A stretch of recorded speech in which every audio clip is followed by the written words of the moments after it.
Please remember to post a like, subscribe to my channel, and hit the notification bell so you can always get my latest travel videos.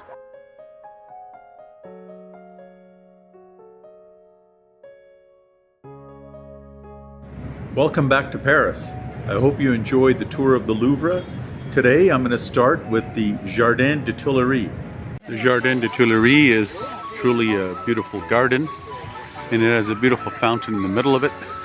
And it's a nice park, and as you can see, they provide chairs free of charge. A couple of tips about the Louvre. If you're going to come early, and I mean really early. I came right at opening time. There was a 23-minute line to get in. And my ticket was timed for 9:30 and the gates open at 9. And secondly, do yourself a favor, don't come with young children. Young children get very bored in there. It's not really Disney World. The third tip I'll give you is that, like any other city in Europe, there are scammers, and you're just going to have to be aware of them. But all those travel videos they have on YouTube, you know, they try to sell you ads by telling you all the different scams there are. It's nothing to really worry about. It's just something that you should be aware of. So don't bring kids, come early, and just have some common sense, and you'll enjoy this beautiful city. If you are already in Europe, you don't have to fly to get to Paris. Paris is very well connected by high-speed trains to other cities in France and European cities, including Brussels, Amsterdam, and London. Trains from Brussels and Amsterdam arrive into Gare du Nord train station, and there is a metro station at Gare du Nord. There are several train stations in Paris, and they all have a metro station. So with the Louvre and the arch behind us, we are now walking through the Jardin des Tuileries. Le Jardin des Tuileries was the garden for the palace, which is now the Louvre. Entry to the palace grounds is through the Arc de Triomphe de Carrousel. It has been the private garden of Louis XIV and Napoleon. To the next place, which is Place de Concorde. Our next place that we've just come to is Place de Concorde, and you saw it in the distance. And I just walked through that park up this hill to get here. And you can see this is basically the center of Paris, Place de Concorde. Place de la Concorde is the largest public square in Paris. It is located at the eastern end of Champs-Élysées. Place de la Concorde was the site of many notable public executions, including those of Louis XVI and Marie Antoinette. And in the middle of it, which is a roundabout, there is an Egyptian obelisk there. But beautifully colored green and gold pillars, sculptures everywhere. And yes, you are right, that long boulevard is the Champs-Élysées. And over there is the Eiffel Tower. So we're going to explore more. I'm going to try to walk up the Champs-Élysées for you and see how we do. Another beautiful fountain with the backdrop of gorgeous buildings in the background. In Paris, there is the obelisk.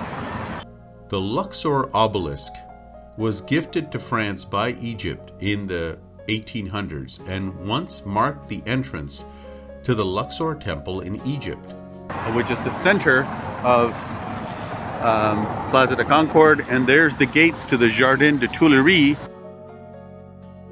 which eventually leads to the Louvre. So we're going to go this way, up the Champs-Élysées to the Arc de Triomphe. So with the obelisk of the Place de Concorde behind us, we're now walking up the Champs-Élysées. And surprising to you, I'm sure, surprising to many, is the Champs-Élysées. It's seen as a street with busy shops, but it's actually got beautiful parks and this very wide walkway on both sides for pedestrians, plus of course the road for cars.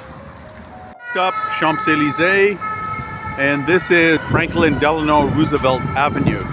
And this is the dividing point as to where it's all park and scenic to where it's all urban and shopping. We're walking towards Arc de Triomphe up the Champs-Élysées, and as you can tell, it's quite changed. There's no park. The wide boulevard is filled with tourists, lots of cafes. And Lots of designer shops with mostly French brands. Arc de Triomphe, you can see it in the distance, just up ahead. I've walked about 3 kilometers. Here is a Danish brand called Copenhagen. They've got a cafe here. They've got a Ukrainian flag and a Danish flag. And over here is a very famous cafe. It's McDonald's. So just in case you thought you were in unfamiliar territory. Here, as promised, is the Arc de Triomphe. The Arc de Triomphe was commissioned by Napoleon in 1806 to commemorate those who lost their lives in the French Revolution and Napoleonic Wars. The names of all French victories and generals are inscribed on the arch. The remains of the unknown soldier from World War I are buried in the vault beneath the arch. Parades no longer pass through the arch to honor this site. The square where the arch is situated is at the juncture of 12 radiating avenues. The metro station at Arc de Triomphe is étoile, meaning star because the area resembles a star. Pretty spectacular sculpture.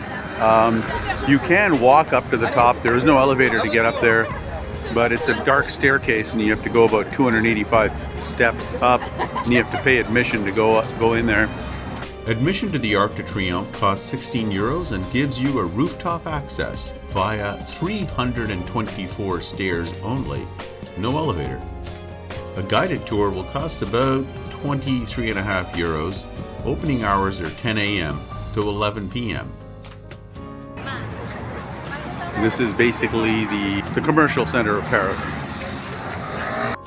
That's it for my Paris video today. Thanks for watching. Please stay tuned for more from Paris, including the Eiffel Tower. Please subscribe, post a like, and hit the notification bell for future videos.